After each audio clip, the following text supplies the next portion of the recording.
Hi everybody, my name is Alckemy. Welcome to the channel. I am joined today by the awesome Dr. Neil Toussaint. Did I say your last name correctly? Toussaint. Toussaint, I I'm feel so like sorry. there's three tiers. No, it's okay. There's three tiers of saying it. It's like Toussaint, Toussaint, and then Toussaint. And Toussaint is like the super Haitian way to say it. I say it in the middle. Okay, gotcha. Toussaint, it's funny because I've known your last name forever, and every person that I've talked to, if your name has been brought up, has always been like one of those three. So it's good to clarify now. So I'm here today with you, man, and thank you so much for joining me. I can't tell you how much I appreciate it for one, but where I want to get into for one is talking a little bit about your tricking history, talking a little bit about the program that you've developed, and really just trying to give some insight in overall health and wellness. From my community, we are primarily music producers or content creators, video editors, all that stuff. And I think that it's really overwhelming or really easy to be overwhelmed of figuring out some kind of program to get into for your overall health. And what I love about your program, for one, like I know you, we've met in person and we've trained together at one point in time or another, is that the program that you offer is for everybody because it's super accessible. Do you want to tell us a little bit about your app real quick, just so that everybody has access to it, and then we can kind of go forward from there? Sure. Yeah, we could start with the app and then go from what the overarching goal and Yeah, all that yeah. is. But the app is called TrickStrong RX, and you could find it at trickstrongrx.app. And it was designed to help movement athletes like ourselves, like trickers, and parkour athletes, down to whoever needs it, really. The goal and the slogan is like perform without limitations. So whatever you do, I want to help you do that to the best of your ability. And the way we experience the world is through our bodies. Our bodies are our vehicles that we experience the world through. So a lot of times when just modern society, it's very easy to think that we don't need them. We don't need to be taking care of our bodies. We don't need, because we could be doing jobs that require sitting or nothing else except for our hands or whatever. So we think that, we're good. And then that actually bleeds into athletics, where people are like, well, as long as I can just do the tricks I can do or the movements I can do, I don't Then we're need to do fine. anything else. And so that's a problem. And the gap I was trying to bridge is we have people unprepared for doing what they want to do in life, pretty much. And then they come to doing it, and then they have an injury, and it kind of, what we were talking about before the podcast, kind of ruins your life, messes up your life. So the app is designed to help high-level athletes get back to what they want to do, but also there's a lot of programs that help people just gain basic mobility, strength, control, etc. I wanted to mention it at the very beginning of this podcast because if this is going into the YouTube algorithm, this might be the only thing that they see. And I think that it's really Yeah. important to at least tell people, hey, there's a 14-day free trial. And if you've been looking for something for fitness, please go check it out. I'm already a month into it, and I've already got good reviews on it and good things to say about it. But the reason why we're doing this, at least from my perspective, is for one, just to catch up. I hadn't seen you in 10 years. But two, Yeah. I think that it's really important to start covering this kind of stuff where if you are the type of person that is a content creator, you're a music producer, you are somebody that sits in an office chair all day, like this is your wake up call to be like, yo, like you got to start making some decisions now if you want to take care of your body and you want to live longer or actually be able to move, or we're older now, so if you have kids and you want to be able to play with them while they're growing up, this is a really easy way to get involved, and it's so accessible because it's through an app that the exercises are super clear. The programs give you kind of like a progressive system, which I didn't realize until the second and third, or the third and fourth week, which I thought was really cool. Cool. Yeah. And it takes you through so much. And not only that, but you have other resources like the nutrition program. You've got podcasts with other people. You also have a lot of your own videos of you doing tricking and stuff. So it's not just like you're a doctor that, just became a doctor. And I think that's one of the dopest things is like you were a tricker first. You are still training, right? And Yeah. yeah, you're still training, and you have this huge wealth of knowledge that helps people like me that sits in both seats of I'm a tricker, but I sit down a lot now.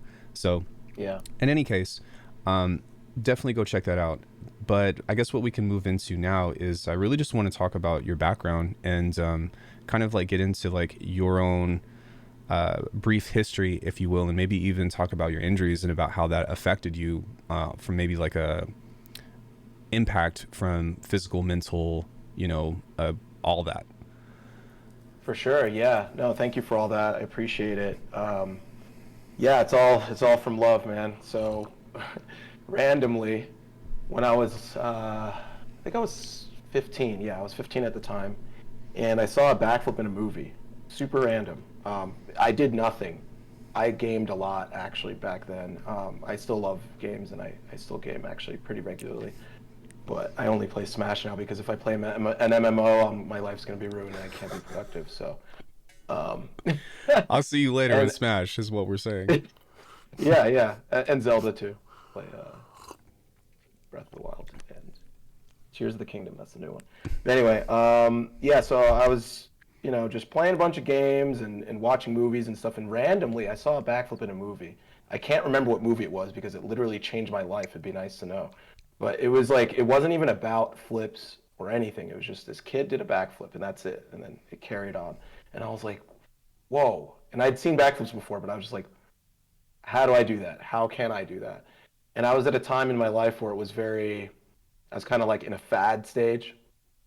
So I was doing a lot of like, oh, try this thing for a month. Oh, no progress, whatever, go to the next thing. So this is also proof to myself that I could commit to something and actually stick to it and see it through. And that was the first time I would say that I actually did that with something that I wasn't forced to do in life, like Yeah. school or whatever else. So it was like kind of my own thing, and I was like, you know what, I want to learn a backflip. So I went online. There was dial-up back then. It took an hour to download this backflip tutorial from Juji? trickstutorials.com. Yep, From Juji? exactly.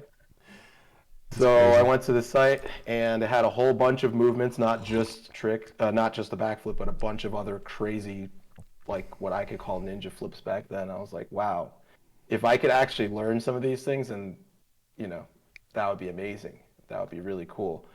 So I started. I got a group of my high school friends to start with me, and yeah, long story short, I ended up learning a backflip through their help. They spotted me, I spotted them. We kind of started this journey together. It was really cool. And then, yeah, I got a backflip. And then the rest is history. I mean, as you know, when you start quickly, pain follows.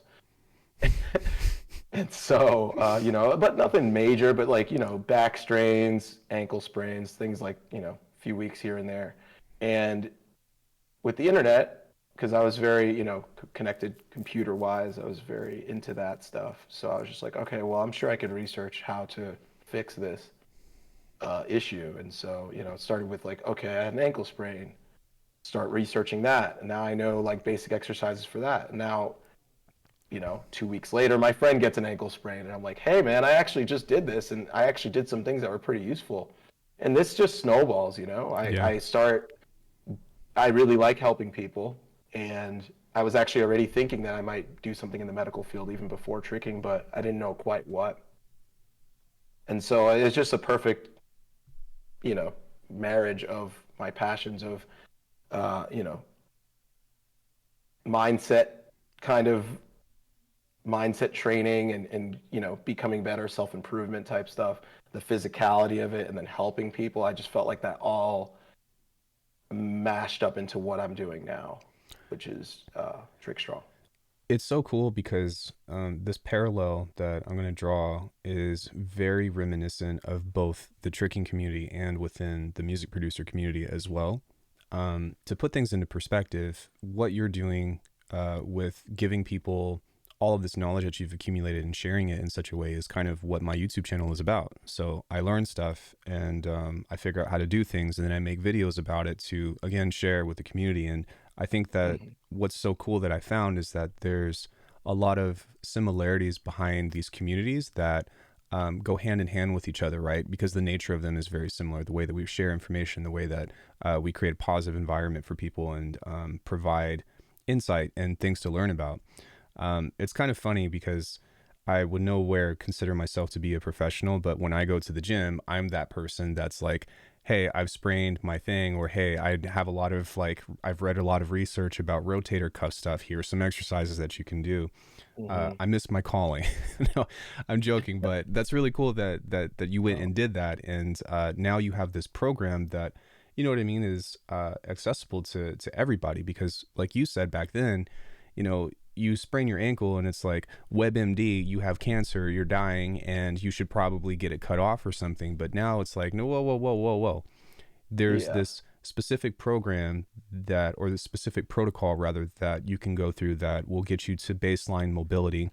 Then we get into, obviously the strengthening and stuff, and then these specific exercises that get into back to performance for tricking, because it's a very complex movement. Um, and even it applies to dance or breaking or, Oh man. anything that, I don't know. I feel like it steps outside of the realm of running and sprinting, even though there is some of that within tricking. It's very 360-degree mobility, I would say. It would benefit you regardless of what kind of athlete you are, but there's not a lot of science based off of what I just said up until now, or at least not a lot of compiled science into one specific thing. Hmm. Um, and that's beautiful, man. So, Thank. if you don't mind humoring me, I want to talk about really quick the connection with music and tricking, and I just wonder if you have any experiences about like how music has empowered you during a session, or if you have like, what were you listening to when you hit your first triple cork, or you know what I mean? What was that experience like? Yeah. Or what about your dub dub, or Right. how like what's your relationship with music when it comes into being in the gym? It's critical. Critical, right? It's like it. I can session without music, but it's not nearly as I can't. enjoyable at all. Yeah. Um, yeah, it's really important actually. Like, I mean, I'm one of the people in the gym that are like, "Yo, who's on aux? Like, can we either change this or?" I mean, if it's cool, it's cool. But if it's Yeah, yeah. not, and I'm like, this vibe needs to be different. Yeah, exactly. So, and the drops, like you were saying before we started this recording, drops are super important.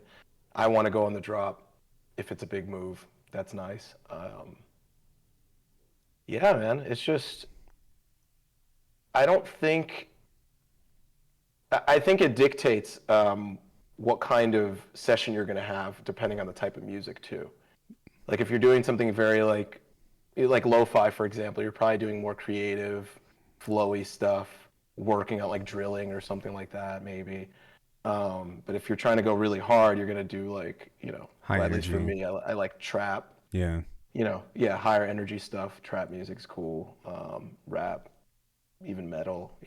Rock. I kind of listen to a lot of different types of music, but yeah, music Yeah. is pretty essential.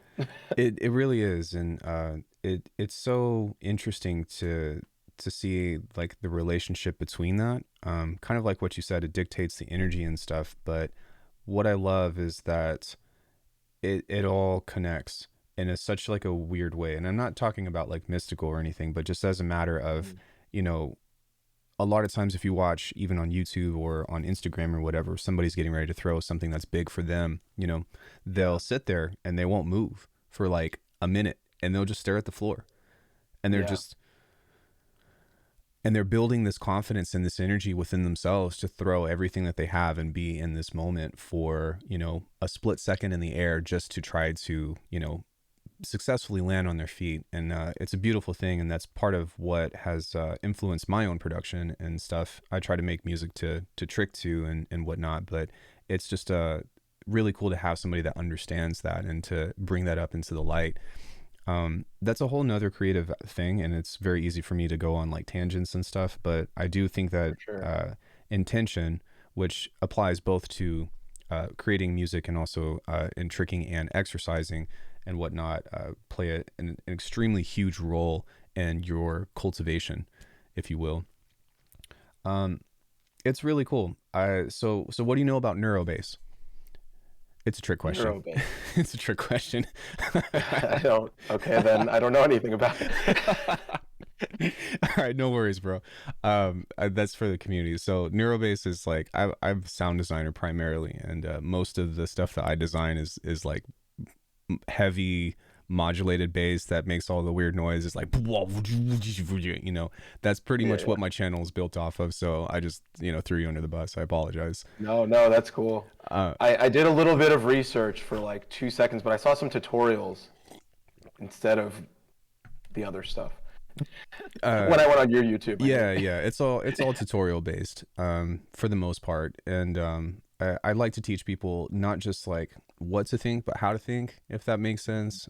It's because like Yeah. if I teach you one specific thing, then that's all you know. You know a technique, but if I teach you this approach, then you have a skill that is going to be applied to Yes. this amount of. Yeah, I'm sure you know all about that kind of stuff. But anyways, it's yeah, like I said, we could just go off in the deep end and talk about other things and whatnot. But I really want to maybe get into how, I don't know, maybe what are some challenges that you might find that is common within your field of work for people that want to get started, that I don't know, that maybe you could discuss of like, hey, I know you'll know exactly what I'm talking about when I know how to frame what I'm trying to ask, but of like, hey, I know that I need to exercise. I don't exercise. What would be the first step? And how do I start to change my daily habits as opposed to forcing this huge commitment to slowly start progressing towards like a natural uh, pattern of daily movement or weekly movement or whatever it is to get started? Because I think Right. that's the big thing for a lot of producers and whatnot. I am going to tell you a quick story, but I was in Cirque Sure. in 2018. At the end of Hmm. it, I got chronic tendinosis, and I thought that my career was over. So I moved back home, and I was training like this off and on, and I thought I was donezo. And I found the knees over toes guy, and it was a lot of Hmm. the actual knees over toes type movement, ass to grass, squats, and all that stuff. And I'm training again. I'm not nearly where I was, but had I not had that, and had I not been able to like at least have a sliver of it, I would still probably be having knee pain right now. And sometimes Yeah. it comes back, and sometimes I have to get on the treadmill and walk backwards. But it's hard to get back into stuff. It's very difficult to be like, okay, fuck, we're gonna do it again. Especially if you're somebody that's been in shape. That's like, I'm in the best shape of my life. To I'm in the worst shape of my life. Oh, Um, yeah. so I don't know if you have any insight on that. I would love to know, even for me. For sure. Tons, man. I mean, every session I have is dealing with some form of that, every single PT session. So I do a lot of in-person care as well. I actually moved my table before the start of this recording, just because, I don't know, it was in the Yeah. way. But yeah, I mean, I treat a lot. I do one-on-one sessions. So, and I've worked with a lot of different settings, a lot of different people. I've worked in clinics. I was on tour with Broadway shows. So I've worked with really high-level athletes, professional athletes. I work with primarily stunt performers now and trickers, and so the thought is that, like, okay, I'm dealing with such highly motivated people that really know what they want, and it's so lucky that they want all this Yeah. exercise stuff. It's not the case as much as you think. Like, so for you, you know what I'm talking about. Like, we want to do our sport, we want to do our art, we don't necessarily want to do the background work as much, right? So, regardless of athletic level, the picture I'm trying to paint for people is that whether I'm dealing with a high level athlete or somebody who, frequently sitting that has never been there or done that, it's still similar challenges as far as getting people to do the things that they need to do because it feels like homework. Um, so my approach is trying to get people where they're at. For example, with desk work, which is actually pretty much everyone is in modern society. Yeah. So whether you're a high level athlete or not, you're sitting for a long amount of time. Unfortunately, that's just the nature of how, when we use our devices, we're sitting down. So we're always going to have to deal with that postural thing. And sometimes I think with athletes, it could be even worse because they're getting up and doing these high level things and then getting into this little ball. Right. And yeah, the way I motivate and approach people is like, okay, when you're there, there's breaks you can take to start to undo some of those things. So for example, sitting down, you can do something like called framing the door, where you just take your hands and go like this. And then you're flexing your back muscles. I mean, I know you know this from the app, but you're flexing your back muscles and you're trying to get your hand past your elbow, so you're rotating this way. And that just opens up the chest. And that's just such a simple thing you can do. Hold it for 10 seconds, do 5 reps while you're watching this. And then you see, like, oh, wow, actually, this has an impact in how I feel for the next 30, 45 minutes, an hour. And it took like 10 seconds. So I think my window is before I even work on anyone or do any manual therapy, like, massage, cupping, scraping, dry needling. I do all that kind of stuff. But before I even touch the person, I'm like, look, these are movements you can do. And look, you made yourself feel better, because that is the key. And that is the most important thing, is like empowering people. Like, you can do simple movements without any equipment and you could feel better in like 30 seconds. And this has been an issue that you've had for years, you know? Yeah. Sorry, I was just I'm trying to do better with interviews to like not interrupt people. So, if you feel like you're waiting for me to like take over, like, I, I'm just trying to be polite. No worries, no worries. But I totally I agree. could talk for years, man. No, that's why we're here. So feel free. But what's really important about this, and if I could explain it in my own words, is that I want to try to frame it as, for one, in this mindset of accountability, but not in the sense of you need to be in this position to where you need to take control over things and this and that, and you need to step up and whatnot, but more so in a means of putting things very simply. If you take 30 seconds out of your day to do one exercise, that is something that you can do every single day, right? If you can do 10 push-ups every single day, that's 10 push-ups that you normally wouldn't do. And, if it doesn't seem like a lot, but if you start to increase that every single day over the course of a month, that's a lot more exercise than what you never would have done in the first place. And 300 push-ups. it's 300 push-ups, which, you know what I'm saying? Compound interest. Compound interest, right? And so I think that, if it's okay, in my own perspective, is setting really small goals that you can perform every day, things that maybe are easier for you, or things that target your specific issues, that might lead you to doing research to figuring out that a lot of times when you're in pain, it's usually because of something else, but that's a whole different thing. But targeting, oh, my lower back hurts. Okay, so I'm going to do bird dog, I'm going to just do 10.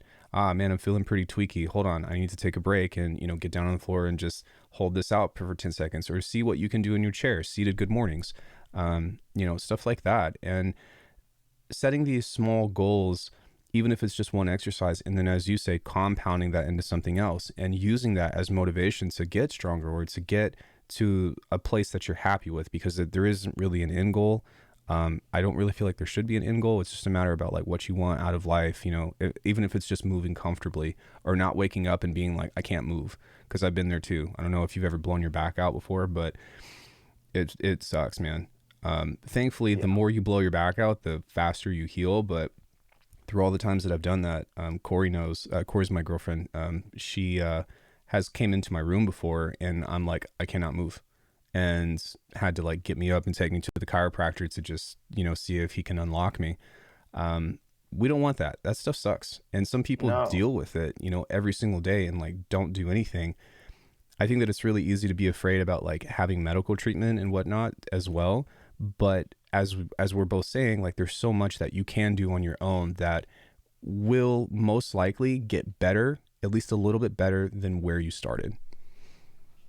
Yeah. I mean, it's so crazy. I have these, and it's the exercises that are on the app, honestly. Like, these are the exercises I use with my clients, so I know that they work over time and over many, many people and different types of movement styles and stuff. I see that they work. So I've taken the most effective things that I've given people Right. and put them on the app. And all the time, I'm kind of, it's amazing. I have people do 10 reps. There's actually a video on my Instagram if you want to look at it later. Yeah. But, I had this guy from Vertigo Gathering, really cool guy. He was having some tightness in his back, and because of actually he was sitting too frequently, but also combining it with tricking, which has so many mobility requirements. Right. So, you're stiffening up, but you're needing more out of your life and out of your body, right? So I just had him do 10 reps of the thoracic rotations from the quadruped position. And his mobility and his spine just like doubled Yeah. in like 10 reps, and that took 1 minute at most.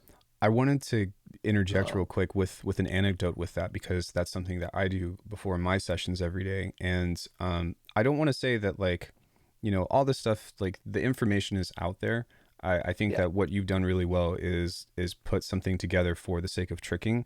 But what I will say is that for that specific exercise, the thoracic rotation, almost everybody that I know that's in circ does that warm up at the gym before we all get started. So, That's all. if everybody's doing that, that, what I mean? Like it's got to work. And even for me, there's an opening aspect to it.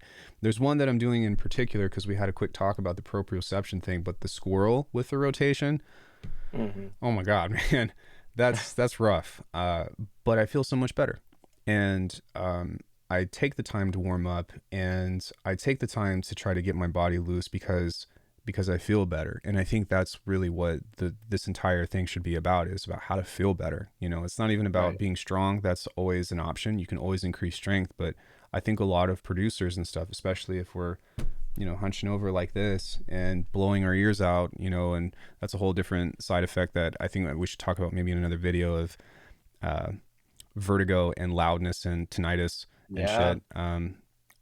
Because I have tinnitus, but yeah. Anyways, just figuring out how to not feel like crap every day, and then going from not trying to feel like crap to, oh, I actually feel comfortable in my own body again, like when we were kids, because it's there. It's like there's so much Yeah. there. So it's crazy because there's two things going on. A is what I don't like doing too much is getting to that next step with people before they're at the first step. Right. I'm just like, hey, take these two exercises, see how that feels. The motivation is going to come when you feel better and you don't feel like crap. So that's going to already happen. So if anyone's watching this and trying to get started, like just start doing a couple of movements. And the resources are there. We have the app and stuff, but you can just look at my Instagram as well. Or really, a lot of creators are putting that content out there. So just start there. And then the second thing is just it's just so easy, but it feels so hard to get over that mountain. Yeah. And so that's the main thing of just 20, 30 seconds.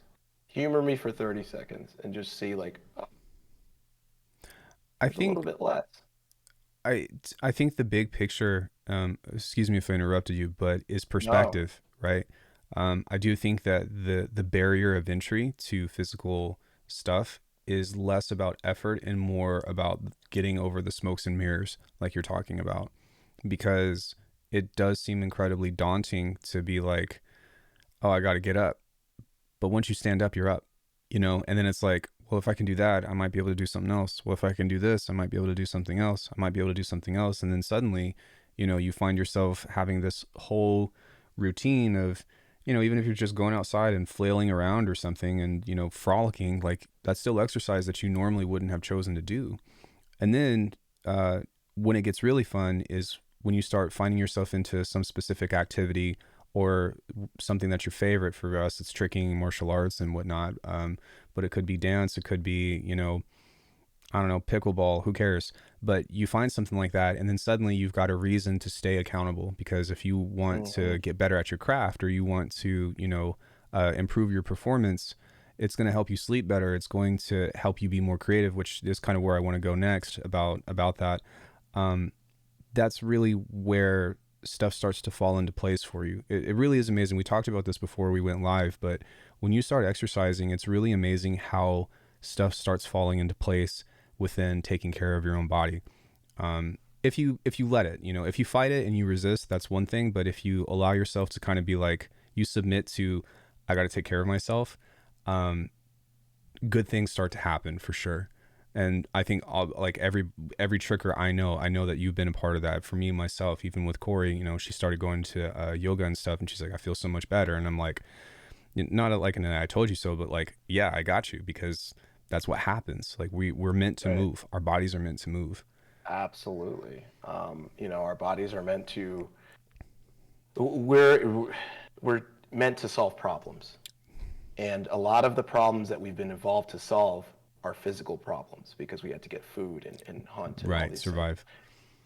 And so, in the brain is mapped for movement, and our cognition, our creativity of how to solve problems or whatever is rooted in movement. And that's just a fact. Like if you look at, pediatrics, which is, I had to take these courses Right. obviously in school. And so when we learn about how we develop as humans, movement is such a critical aspect to that, and we can actually mark cognitive milestones with motor milestones because they're so linked, and that continues on throughout life. And if your brain is working, or if your body is working better and you're getting more blood flow, that's another aspect of it too. Just blood flow throughout your body instead of stagnation, which is what happens when you're just sitting. Obviously our blood's still flowing, but it's not flowing at a high rate Right. where we're exchanging nutrients. So what happens with our joints is that they're not getting as many nutrients. Our muscles aren't getting as many nutrients as they normally would because we're not putting attention into that area. And then we start to lose mobility, and then we start to lose ability. We start to be able to solve less problems because we have less options. Right. And I think that from a cognitive perspective, it is also a hindrance. I mean, even if, let's say, like, I would say like the primary mechanic, and feel free to correct me, of blood flow is breath and your heart rate, right? So if you are constantly at a resting heart rate, and 9 times out of 10, if you're sitting down, you're probably not focused on breathing in heavily, so you're having these short breaths of something to just like go on autopilot mode. So from not taking these breaths and all that, you could be starving your own body of oxygen and energy. That even just being like, my exercise today is just learning to breathe better, or fixing my posture so that way, it actually makes the blood flow easier to go to the lower extremities.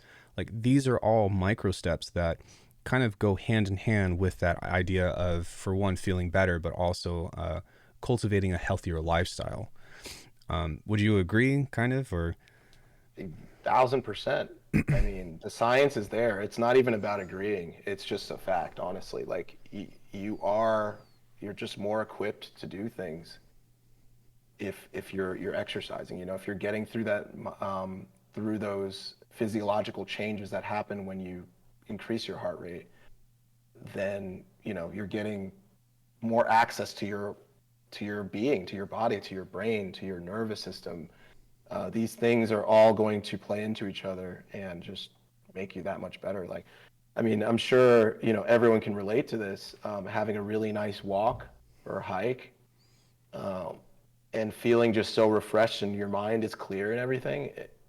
That's for that reason, and the fact that we went outside and we got some vitamin D Right. and all that stuff as well. But it's insane how much better you feel and what you can do with with your brain once your body is kind of handled. So I don't know if this is true or not, but I spoke to somebody that I actually take lessons from for music production. But he was saying that he was listening to, I think his name is Andrew Huberman. I don't know if you know who Oh that is or yeah, not. yeah. Uh-huh. So he was talking about how there's this science, and it makes sense, but just because it makes sense doesn't mean that it's true. But I would love your take on it. For Of sure. when you first wake up in the morning, of like the first thing that you should do, maybe after drinking some water or something, is to actually go and either go be outside and stare in the sun's direction, or look in the sun's direction, or to actually just go and be outside, because there's some kind of reaction that we have Hmm. with waking up and feeling like, you know what I mean, it's time to like wake up and like do the thing for the day. And from a Sure. a sensical perspective, yeah, we grew up farming, or we can't hunt at night, or if we did, you know what I mean, it's very limited because of visibility and XYZ. But is there anything to that, or? Yeah, and I'll actually add to it too. So what you're referring to is called circadian rhythm, and Circadian it's the rhythm. rhythm, yeah, circadian rhythm, and it's kind of our wake and sleep cycles. And because of the invention of lights, that's all out of whack now, Yeah, is the blue light. theory. And Right. So that's what I was going to get to next. Sorry. So when you wake up, no, you're fine. So when you wake up, it seems advantageous to have the blue light from the sun, and that wakes you up, that energizes you. So that's a good thing. And I completely agree. And we know what you've said to be true. Like you wake up, you look at the sun, you're telling your body that it's waking time, and chemical reactions happen such that you're more alert, more attentive, and just, like if you wake up in a dark room and start working in a dark cave, which I've done, and I'm sure a lot of Yeah. your viewers have done. Like I've definitely woken up and just gone straight to a dark room and start editing and kind of build this business and stuff. So I get that.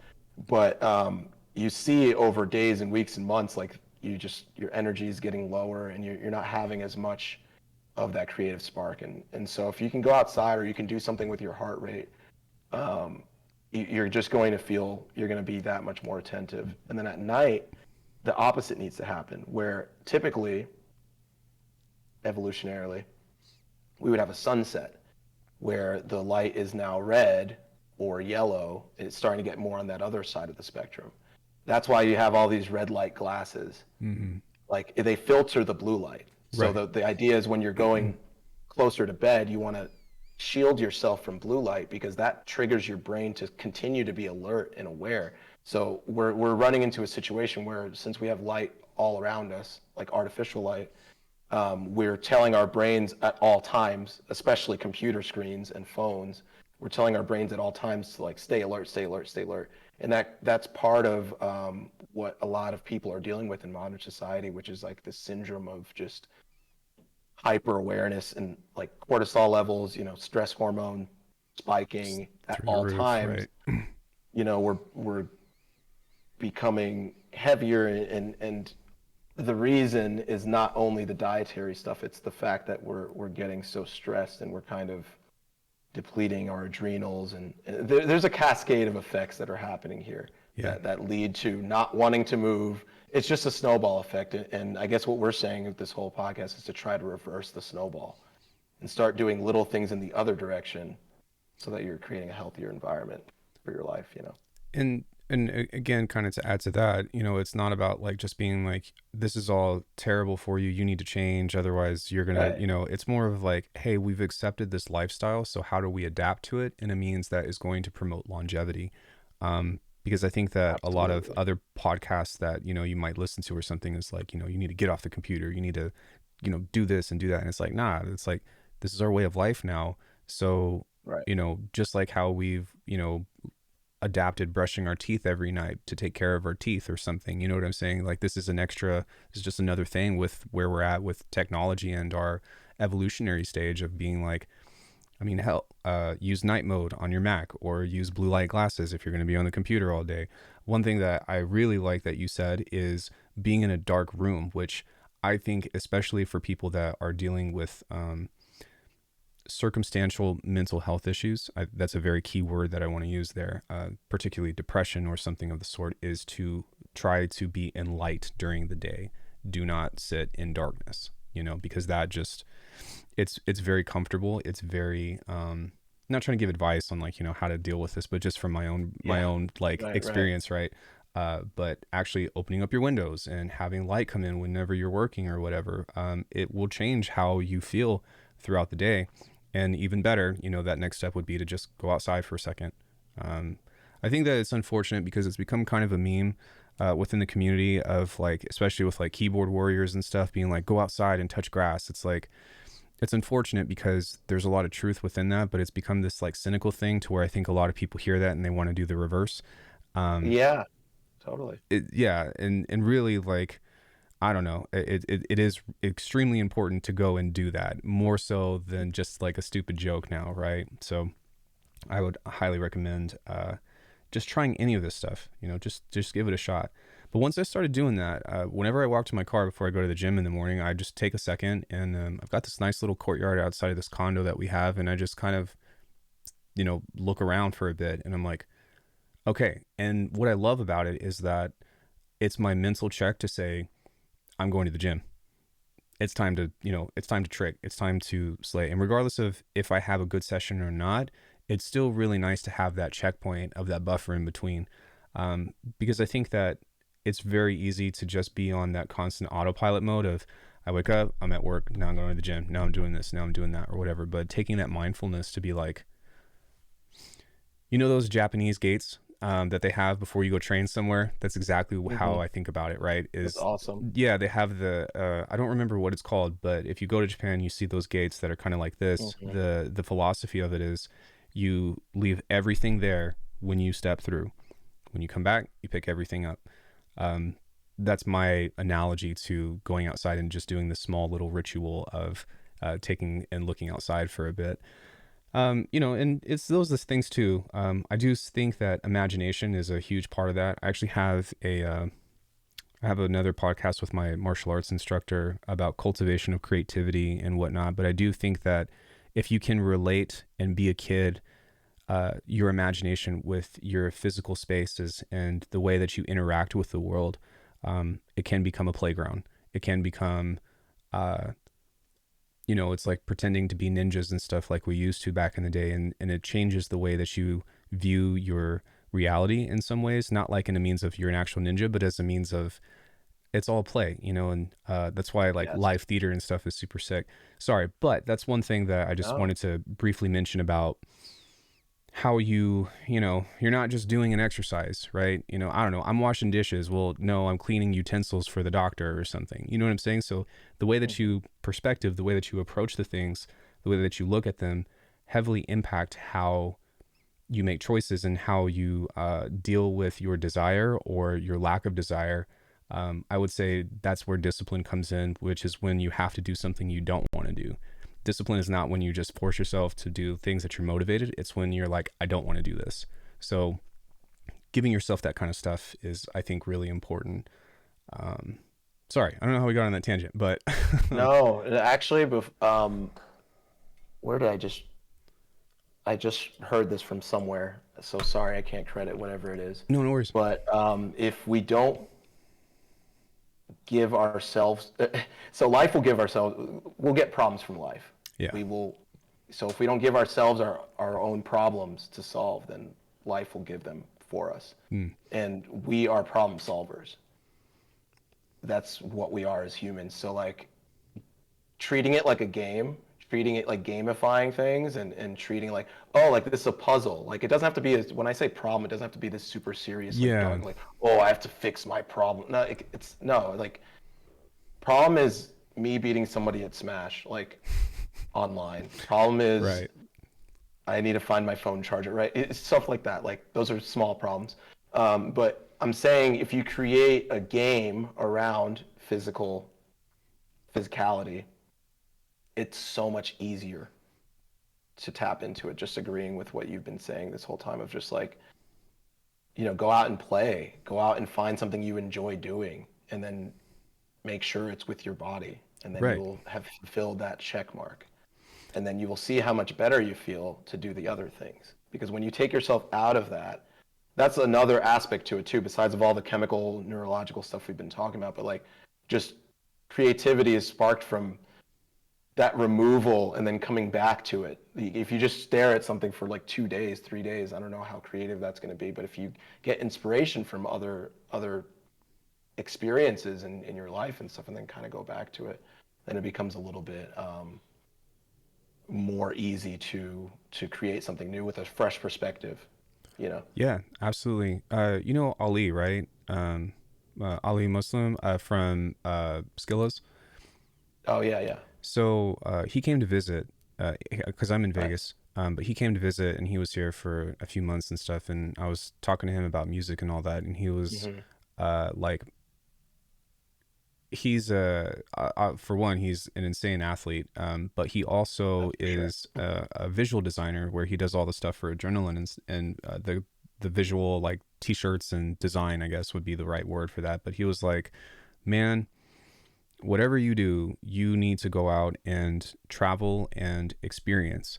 And you need to take that and not just experience it for just the experience, but also as a means of seeing perspective outside of your own, but using that as a means of a jump off point, kind of like what you're describing, of you have to see different stuff. You have to be exposed to different things. And I think that's what the big point was, as opposed to the actual travel aspect. But if you get into that routine to where you are doing the same thing every time, you are just sitting at a screen and you open up, for us, Ableton or, Bitwig or, even YouTube to study tutorials, and that's all you're looking at, like, it confines you into this very small box that it becomes harder to draw from. It's like you're depleting it, even if it's stuff that you've never seen before, like your physical space doesn't change. And so you're so comfortable with it that that's all you ever go to. It's like if you listen to the same song and you only listen to one song, and then you get put into a position of like, okay, now you're supposed to make something. What do you think is going to happen, right? You're most likely Right. going to make a song that's very similar to what you've been listening to, because that's all you Right. have. I don't know if you ever played Metroid or not, but there's this really, the game is trash. Not Metroid in particular, but this Oh, this okay. version this version of the game was trash. But in Yeah. Metroid Other M, Samus is like, we, our consciousness are bound by our experiences, and I was like, whoa, where did that come from? Because that was like, the whole game, That's kind like, of deep. yeah, and I think that there's a lot of weight to that, whether or Oh, not, sure. imagination and creativity comes from within or external or whatever. Understanding that concept supports the evidence that, or supports the case that you have to outsource, and basically getting outside or going to an actual gym. If you got to work out from home, that's totally fine. COVID happened, everybody had to do it. But if you can put yourself in a different workspace, or even just go make music in a coffee shop or something, or go do a different activity in something that's outside of your normal comfort zone, I think that it's going to help support that mental health as well. Um, Yes, we need community big time. yeah, community. And that's one thing too, like, you know, if you have a buddy, work out with them. Man, That's a game changer. I've got this young kid. Accountability, Yeah, yeah. social, like it's just all built in. I've It's got all a built. I've got this buddy. His name is Nick, and he's a lot younger than I am. Probably more than a decade younger than I am, and he's getting really Mhm. good. And you know, even though we are very different people on the outside, what I love is that no matter what, he is always there at the gym. And because he is always there at the gym, I'm always there at the gym. No matter how Right. much I don't want to go, unless if I'm hurting, like really hurt or something, or like I'm like absolutely dead, which whatever.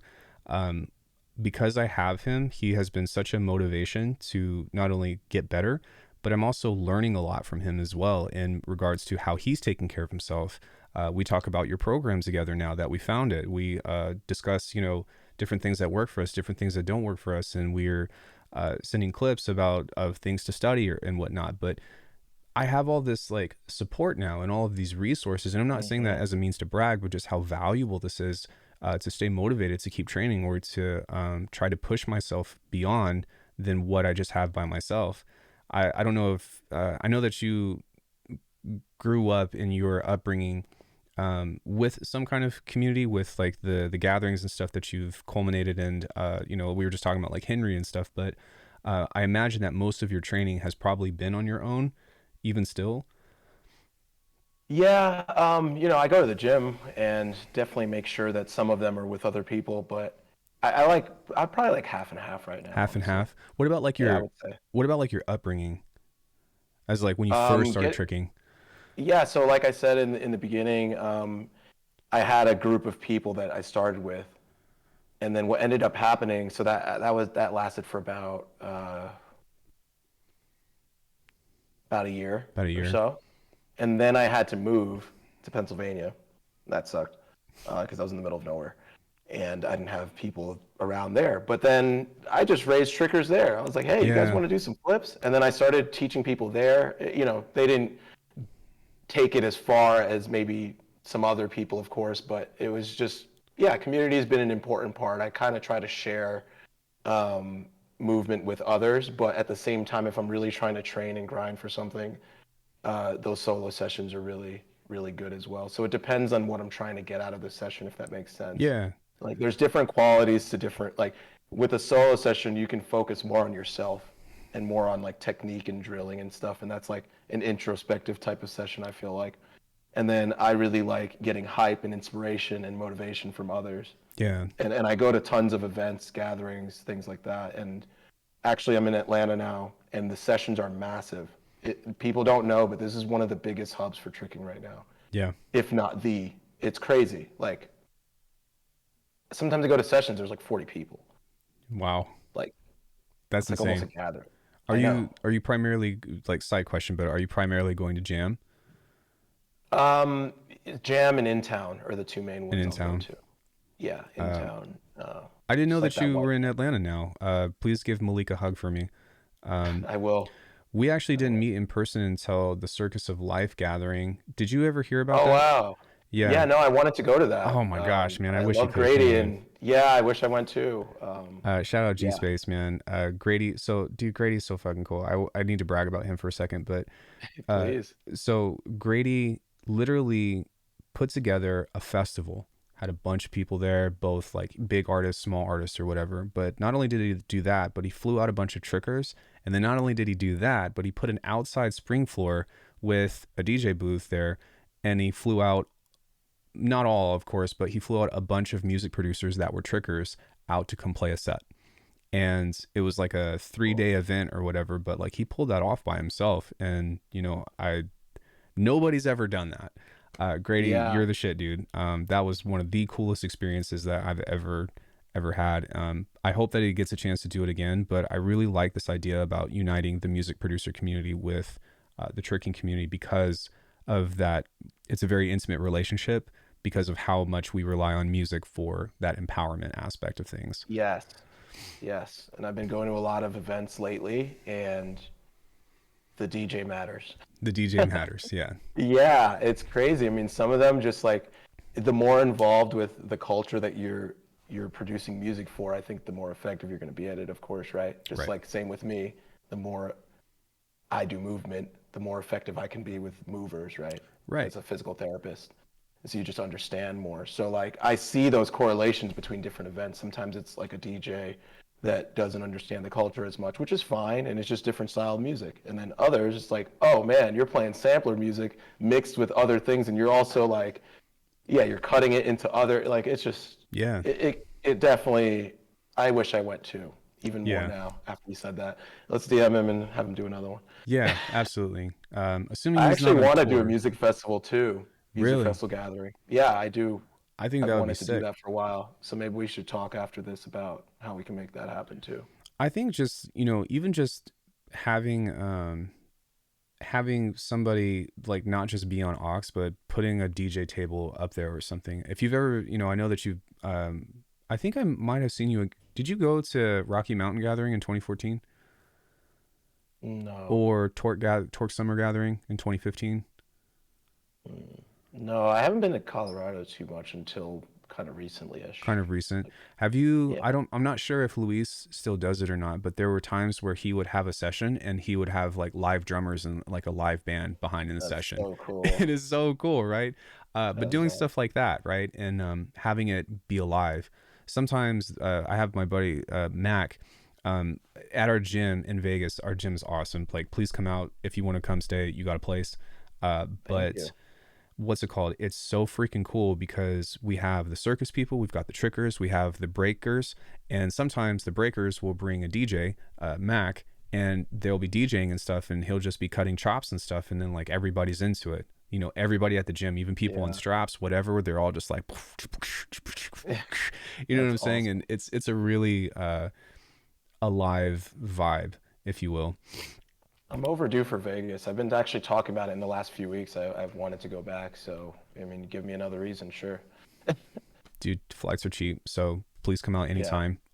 yeah, The I will. she knows how it is with trickers and all that stuff, and this would actually be a room. This is actually a bed right here, so it'll just pull out. You got a place. Awesome. Um, Thank you. before we wrap up, because I don't know how you're doing on time or whatnot, I do want to talk about perhaps maybe this would be helpful for your app, or for people that are interested in this app. I kind of want to look at the other side of this, of people that are injured, people that maybe are in this recovery stage of like, you probably shouldn't be doing any mobility training right now, or you probably need to just be resting. dealing with these injuries and using something as a creative outlet and whatnot. I have my own perspective and I'd like to share that, but I'd like to ask you first about like what your recommendations are as a professional of how to maybe cope with, you know, I'm injured and I've got nothing to do now because my life is tricking or my life is in athletics. Right. Yeah, I think again, going back to how the importance of movement for cognitive and mental health, still moving, Yeah, like I agree. like But moving in a way you can move. It's not going to be the way that you prefer or the way you've idealized over time. Like maybe it's not the art that you can practice, but there's a lot of art you can do without doing your specific thing. Training around the injury is usually the answer, and you have to do it intelligently, of course. right, You want to reduce risk of further injury. That's number one, because you don't want to snowball in a negative direction, getting multiple injuries because you're avoiding something. And like, if you have a knee injury and now you're not jumping off that leg as much, now you have a knee injury on the other side because you're only jumping off that leg. right, Easy example that trickers do very often. What you could do is like bike. You can walk, you can jog. If you can't walk or jog, you can, or even bike, because there's injuries like that. There's arm bikes, there's rowers, there's, seated exercises you can do. The idea is just to keep that compound interest going in a positive direction while the unfortunate thing happened, because the reality of life is that whether you're an athlete or not, you're going to get injured. And knowing how to navigate those things even before they happen is what I'm trying to impart on the world, and to help people get through before they even experience it. So that way, when it happens, they already immediately have the tools and have the resources to go back on and to be like, okay, cool, my back hurts. Can I move it a little bit? Great. I'm going to do mini cat cows until they become bigger cat cows, and now I have access to my back again. Now I can pick up my shoes, I can tie my laces, I can put on my socks, I can lift. Now I can start to lift my book bag and get back to doing what I need to do. yeah, So because at the end of the day, movement is the answer, because that's the way we get nutrients into injured tissue. right. It's just, You got to move. so You got to we move. have to move. And it's crazy. Like, I mean, I've had people day zero spinal surgery. I've done clinics in, skilled nursing facilities and things like that. So day zero spinal surgery, we're walking with them. Like day zero means they had surgery that day Yeah. on their back, Ooh, and we're walking with them that same day. that's So crazy. that's the importance of early movement, early mobilization. The research is there, and it's funny to me. It's almost like a meme in my head where some new research comes out that supports it for a different injury. And I get that the way research is designed, they have to be specific about like, okay, this is research for the back, this is research for the shoulder, but it always comes down to move earlier. Right. And they're always like, oh my God, breaking new research. Like, you had open heart surgery and the answer was moving earlier than we used to think. Well, yeah, of course it was. Right. And to kind of co-sign with that, I think that a nice complementing thing, and I'm not sure if you've kind of looked into it or not, but what saved me, like I told you before, was the Knees Over Toes program. I wish that I would have had your program 2 years ago, and had both It's really. working. Yeah, yeah. No, I get it, but just saying, No, because I'm just kidding. I'm yeah. kidding. But something that I like that Ben says in that is ability from zero. And the thing Yeah. is that if you have any kind of mobility whatsoever, then you can improve. If you've got anything at all, then you can increase your potential with whatever that specific movement is, even if it's a massive hindrance. If you've got, a crazy injury and you've only got 2% movement, you've got 2% movement to work with. You can get to 3, you can get to 4. And then the other science of looking at, professionals and whatnot will help you try to, increase that as much as possible. But there's so much that you can do on your own, which I totally agree with, by the way, of even if something happens to you, it's imperative that you keep moving. The other thing that I kind of wanted to bring to the table that kind of helped me get through, because tricking was primarily like my source of stability mentally and physically, right? And I think that for a lot of people, it is for them too, right? Of like Oh tricking yeah. is my everything. Um, Yes, for it sure. is finding a creative space or finding a creative outlet in which to be able to express the things that you normally aren't able to discuss on a normal basis. So 2013, which is when I first met you at the Loop Kicks gathering, I did something to my ankle. I couldn't walk on it. It was trashed, whatever. So I got home and I thought my career was over. I'm donezo. That same week, I ended up getting like a groove box that makes music and stuff to be like, I need to figure something out.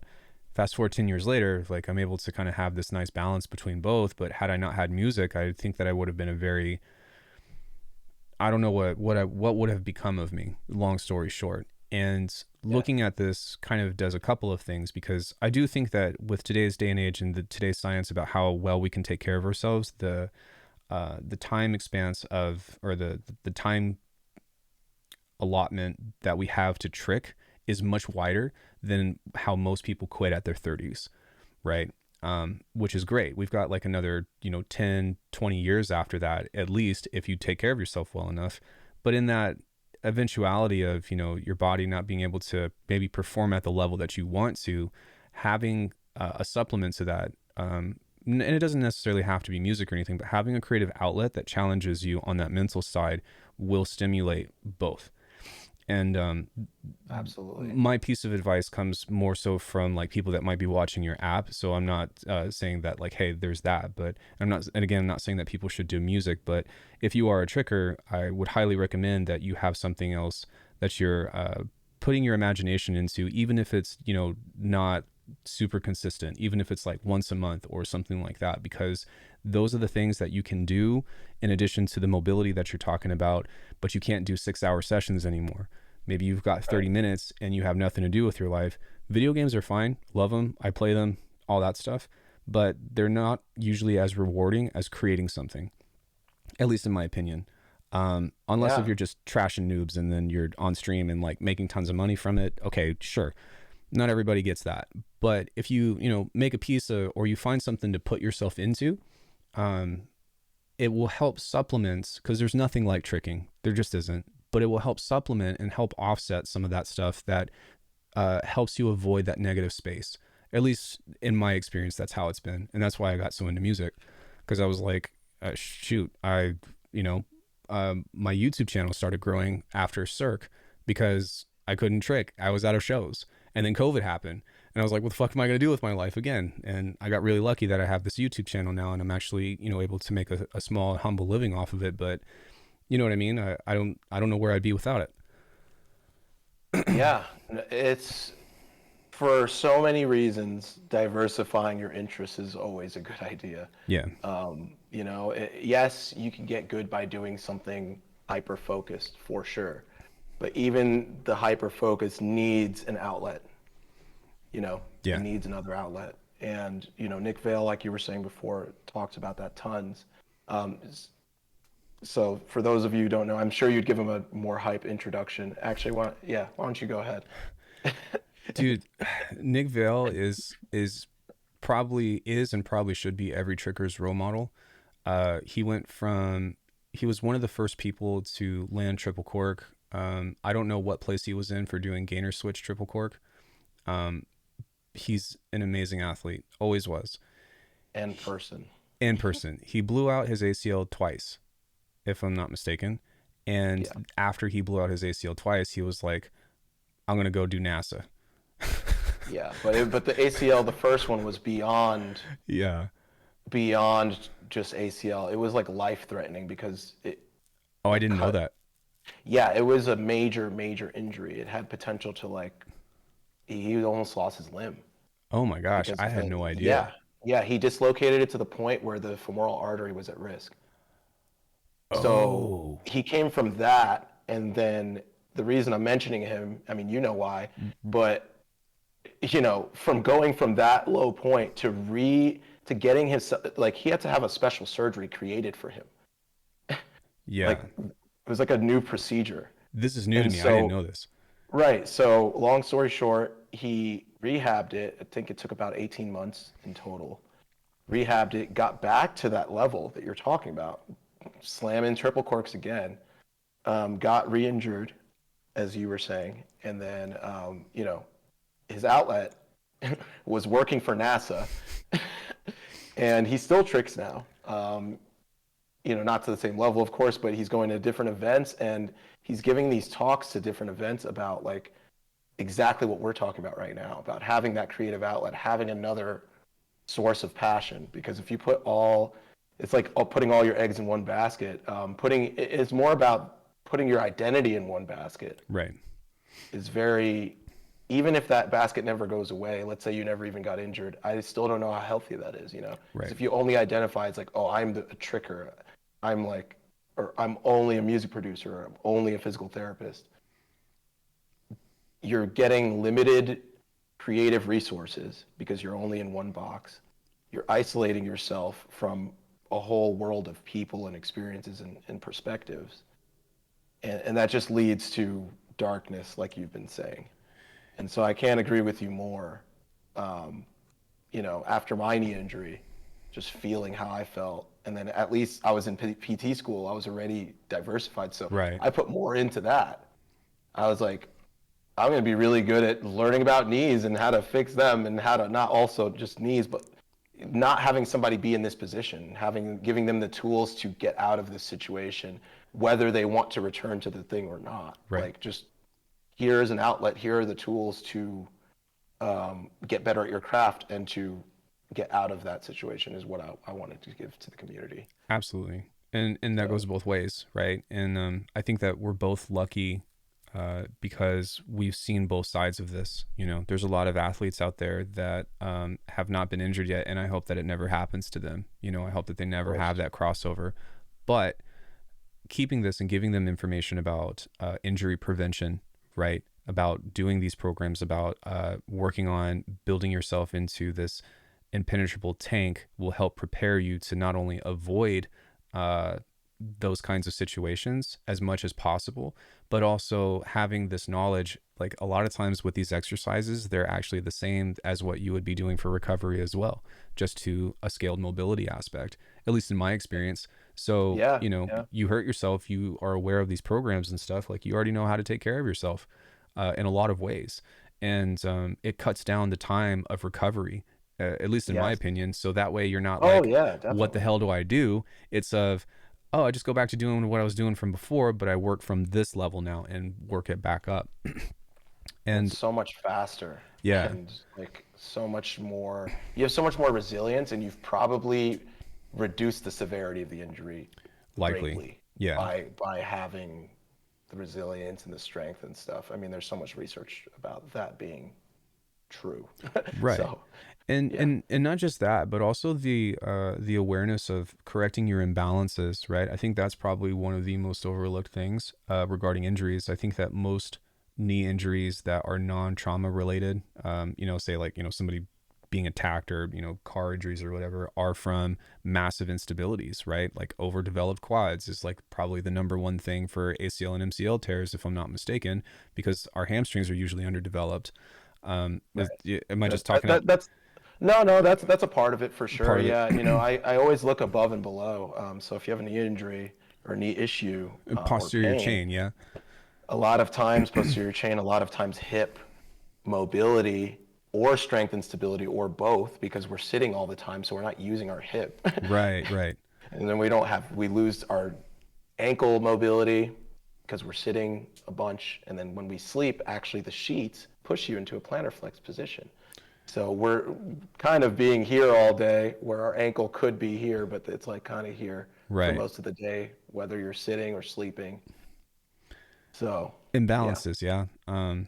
exactly. Imbalances. And so trying to build that awareness about how to take care of yourself is not only going to help prevent these injuries, but it's also going to help you become a better athlete, because the more that everything is working in unison, the more output that you're going to be able to perform.